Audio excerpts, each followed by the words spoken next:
at the Madlanga Commission. 3 police officials testified about the arrest of Katiso KT Molefe. For more on this, I'm now joined by Dr Chris de Kock, an independent crime and violence analyst. Doctor, thank you so much for your time and for joining us this afternoon. So we heard a little earlier on from one of the witnesses that came on, and he was speaking about how they had initially been tasked to travel to the northwest for a very important operation that would take place there. And he was quite surprised how then things changed in that morning of the 6th of December when they were then told to go and verify that which was happening at that Sandhurst home. From an operational standpoint, how unusual is it for tactical Hawks teams to be diverted from a planned operation to go and verify an address in a different province?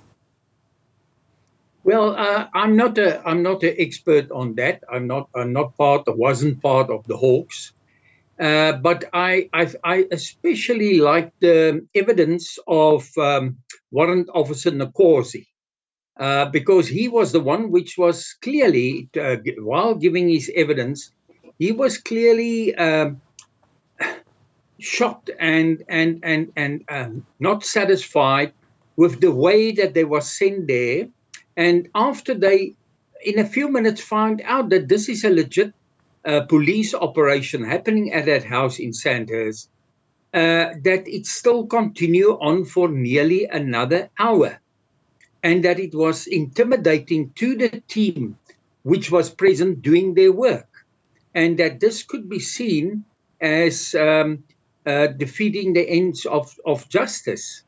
So I like his evidence because it was sharp, it was up to the point, and he didn't do a dance to sort of, rationalize what happened on that specific day. And I mean, just listening to Nkosi and his testimony and this sudden reassignment, do you think this could then have been interpreted as potential interference? Well, look, this is still a far way to go. And eventually, when all of this, there's some findings and this have to go to a court, I think it will be a long and a very difficult process to come up and prove this as, and to corroborate this and to say there was interference. But if especially, as I say, if I looked at this warrant officers, that in his mind, I think he saw it as some interference and that he didn't want to be part of that. And according to him, it would have been enough for him to do this in 5 minutes and then leave the scene and report back that this is illegitimate. So I think there's too much dancing, too much. It's as if somebody wants to hide the fact that there was interference, and also that certain names should not be mentioned. What I also find surprising is that suddenly another figure appear at this house, a man with the name of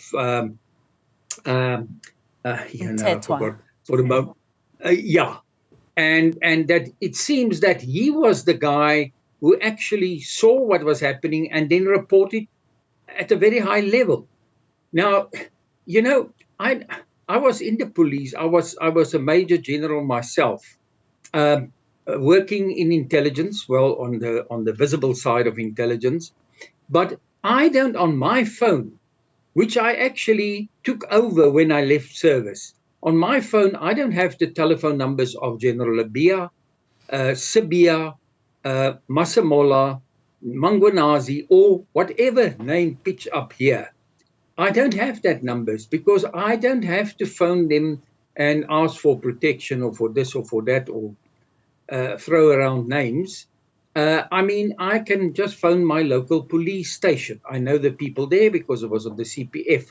So I can easily, if I have a problem here at home or police suddenly pitch up here to come and arrest me and I feel this is not correct, then I will phone the station commissioner. I mean, Doctor, you speak about all of the song and dance that we've been seeing. We also heard from General Mboto, and he was talking about that his enthusiasm for ensuring that he sends out a team was based on the conversation that he had with General Lebeya, who told him that there were many bogus operations of many people posing as hawks in many instances, and that was a growing concern amongst them at that particular time. But just with all the testimonies that we have been hearing, what does this just reveal with regards to the broader issues of accountability and internal oversight within the agencies of SAPS?